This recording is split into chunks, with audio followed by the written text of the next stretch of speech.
نحمده ونصلي على رسوله الكريم أما بعد فأعوذ بالله من الشيطان الرجيم بسم الله الرحمن الرحيم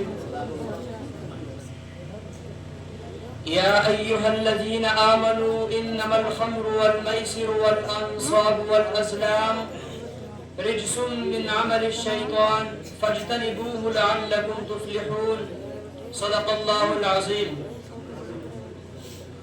گرامی قدر سامعین کرام، اسٹیج پر جلوہ افروز مہمانان عظام، مشفق و مکرم اساتذہ کرام، عزیز رفقا،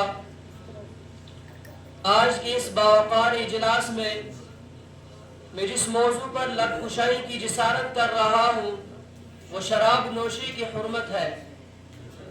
برادران اسلام، زمانے جاہلیت کے اندر جہاں اور بہت سی برائیاں رائج تھی، جہاں اور بہت ساری خرافات کے اندر لوگ مبتلا تھے، انہی برائیوں اور غلط چیزوں میں سے ایک چیز شراب نوشی تھی. شراب عربوں کی گھٹی میں پڑی ہوئی تھی. وہ لوگ شراب کے بہت زیادہ دل دادا تھے. ان کی کوئی مجلس، کوئی محفل، کوئی دعوت ایسی نہیں ہوتی کہ جس کے اندر شراب کا اہتمام نہ کیا جاتا ہو. اس لیے جب صحابہ کرام ہجرت کر کے مدینہ منورہ تشریف لائے تو اسلام کے ابتدائی زمانے میں بھی شراب نوشی کا رواج تھا، کیونکہ ابھی تک شراب حلال تھی، ابھی تک اس کی حرمت کے احکام نازل نہیں ہوئے تھے. لیکن اس زمانے میں بھی کچھ لوگ ایسے تھے جو شروع سے ہی شراب کی برائی کو سمجھتے تھے. کچھ صحابہ کرام ایسے بھی تھے کہ جنہوں نے اسلام سے پہلے بھی کبھی بھی شراب کو اپنے منہ سے نہیں لگایا. اس لیے حضرت عمر فاروق رضی اللہ تعالی عنہ اور چند صحابہ کرام نبی کریم صلی اللہ علیہ وسلم کی خدمت میں حاضر ہوئے اور عرض کیا کہ اللہ کے رسول، شراب کے بارے میں کیا حکم ہے بتا دیجئے. تو اس وقت اللہ تبارک و تعالی نے شراب کے سلسلے میں پہلی آیت نازل فرمائی اور اللہ تبارک و تعالی نے اس شراب کو یکبارگی حرام نہیں کیا کہ پہلے حلال تھی اب کے فوراً بعد حرام ہے. نہیں، کیونکہ اللہ تبارک و تعالی ان لوگوں کے مزاج سے اچھی طرح واقف تھے. وہ لوگ شراب پینے کے بہت زیادہ عادی تھے. ایسا ہو سکتا تھا کہ فوراً اس شراب کے چھوڑنے میں پریشانی ہو. تو اللہ تبارک و تعالی نے 3 مراحل میں اس کی حرمت کے احکام نازل فرمائے. اور اس موقع پر اللہ تبارک و تعالی نے شراب کے سلسلے میں پہلی آیت نازل فرمائی، يسألونك عن الخمر والميسر قل فيهما إثم كبير ومنافع للناس وإثمهما أكبر من نفعهما. جب صحابہ کرام نے اس آیت کو سنا تو کچھ لوگوں نے اس وقت شراب پینا چھوڑ دیا. وہ سمجھ گئے کہ آگے چل کر اللہ تبارک و تعالی اس شراب کو حرام کرنے والے ہیں، لیکن ابھی صراحتاً کوئی حکم نہیں آیا تھا تو لوگ شراب پیتے رہے.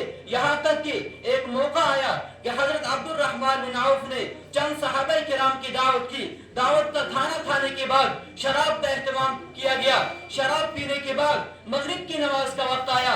ایک صحابی نشے کی حالت میں کھڑے ہوتے ہیں اور نشے کی حالت میں نماز پڑھانے کے لیے کھڑے ہوتے ہیں، جس کے اندر وہ سورہ کافرون کی تلاوت شروع کرتے ہیں. اس سورہ کافرون کے اندر اللہ تبارک و تعالی نے شرک اور کفر سے بیزاری کے اعلان کرنے کے بارے میں فرمایا ہے. لیکن جب یہ صحابی نشے کی حالت میں کھڑے ہوتے ہیں، اس کے الفاظ کو رد و بدل کر دیتے ہیں، جس کے نتیجے میں اس کے معنی بالکل خراب ہو جاتے ہیں، اس کا مفہوم بالکل الٹا ہو جاتا ہے. کیونکہ یہ صحابی نشے کی حالت میں تھے، اس بات کا احساس نہیں ہو رہا تھا کہ میں اپنے منہ سے کیا الفاظ نکال رہا ہوں. چنانچہ جب اس واقعے کی اطلاع نبی کریم صلی اللہ علیہ وسلم کو ہوئی تو اس وقت اللہ تبارک و تعالی نے اپنے محبوب پر شراب کے سلسلے میں دوسری آیت نازل فرمائی، یا ایھا الذین آمنوا لا تقربوا الصلاۃ وانتم سکارى. ایمان والو، نشے کی حالت میں نماز کے قریب نہ جانا. اس مرتبہ اللہ تبارک و تعالی نے تھوڑی سی سختی فرمائی کہ ان اوقات میں شراب نہ پینا، اگر شراب پی رکھی ہے تو نماز کے قریب نہ جانا، کیونکہ یہ واقعہ پیش آ چکا ہے. تو کچھ لوگوں نے اس موقع پر شراب چھوڑ دی، لیکن ابھی مکمل پابندی نہیں آئی. تو پھر میں ایک موقع پر دعوت کا اہتمام ہوا، وہاں پر شراب پی گئی اور وہاں پر سعد بن ابی وقاص رضی اللہ تعالی عنہ اشعار پڑھنے لگے، مہاجرین کی تعریف کرنے لگے، جس سے انصار صحابہ کو معلوم ہوا کہ شاید ہماری توہین ہو رہی ہے. تو اس پر ایک انصاری صحابی کو غصہ آیا اور انہوں نے اونٹ کا جبڑا وہاں پر پڑا ہوا تھا وہ اٹھا کر مارا، جو حضرت سعد بن ابی وقاص کے سر جس کی وجہ سے آپ کا سر زخمی ہو گیا، تو اس موقع پر اللہ نے آیت نازل فرمائی، یا ایھا الذین آمنوا انما الخمر والمیسر